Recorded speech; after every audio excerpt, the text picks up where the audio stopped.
Барлықтарыңызға қайырлы күн. Менің каналыма қош келдіңіздер. Бүгін сіздерге осындай өте дәмді болып шығатын блинчиктердің рецептімен бөлісемін. Егер де сіздердің блинчиктеріңіз дұрыс шықпайтын болса, онда осы видеоны соңына дейін көріңіздер.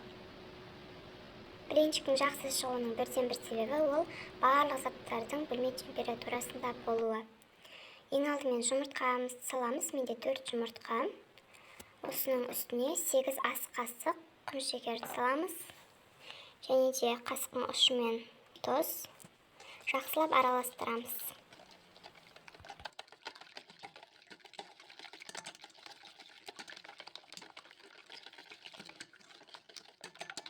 Міне қанты ергенше араластырып алдым. Енді осының үстіне біз 700 грамм сүтті құямыз. Араластырып отырып құямыз.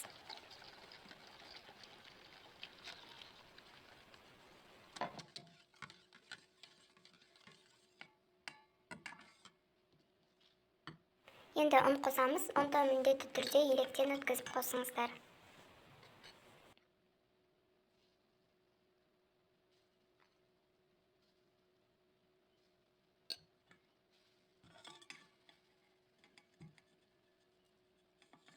Ұнды бөліп қосып отырып араластырамыз.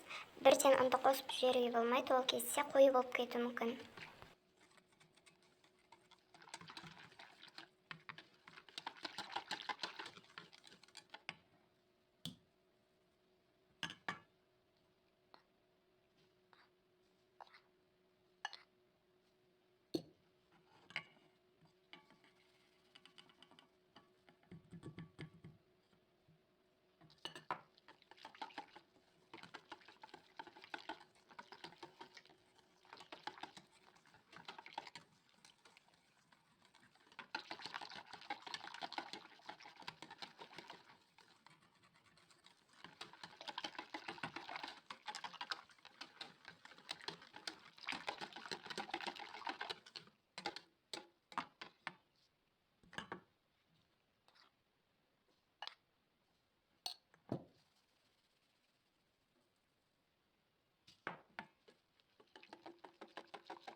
Енді осы тестіміздің үстіне 3 ас қасық сұйық майды қосамыз.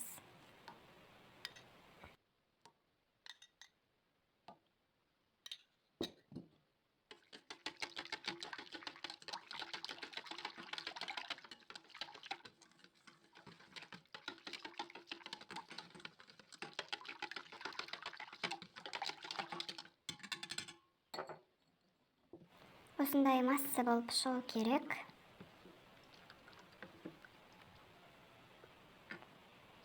Енді табаны қыздырып аламыз. Осылай бетінде буы шығып тұру керек. Егер де табаны қыздырмасаңыздар, онда блинчиктердің бір жері ақ, бір жері сары болып шығады. Енді тестімізді құямыз.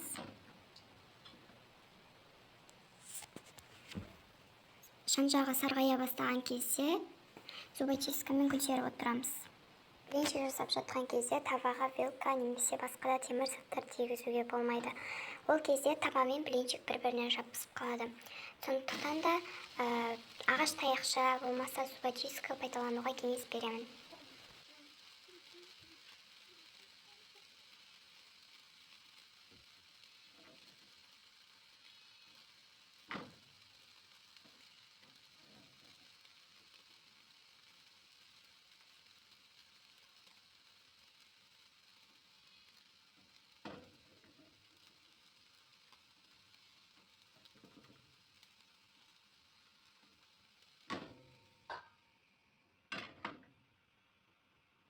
Міне блинчиктер осылай болып шықты. Міндетті түрде жасап көріңіздер.